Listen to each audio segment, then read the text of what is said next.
ఎన్నటికి ఆయనకు అనుకూలమైంది ఏమిటి? కొడుకు నిండో ద్రాగు, ఇది నాకు అనుకూలం అంటాడా దేవుడు? ప్రభువా నేను పేకాట ఆడుతూనే ఉంటాను, నీకు అనుకూలమా? త్రాగుపోతున్నాం దేవునికి అనుకూలమా? పేకాటాడము దేవునికి అనుకూలమా?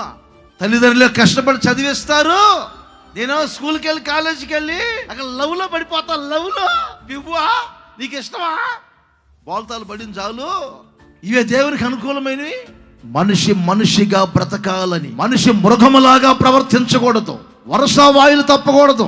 ఈ రోజున చాలా మందికి అర్థం కావటం లేదు. భయంకరమైన మత్తుల్లో పడిపోయి, అక్రమ సంబంధాల్లో పడిపోయి, ప్రేమల్లో పడిపోయి, పూసుకోవలసినటువంటి అవ్యత్రత అంతా పూసుకొని కూర్చొని ఇప్పుడు ఆ రోతలోనే ఉన్నావు. రోత బ్రతుకు తొలగిపోవాలి. రాత్రి మీ జీవితం పరిశుద్ధపరచబడాలి, మీ కుటుంబం పరిశుద్ధపరచబడాలి. నేను పరిశుద్ధుని గనుక మీరును పరిశుద్ధముగా జీవించండి ప్రపంచానికి చాటి చెప్పిన దేవుడు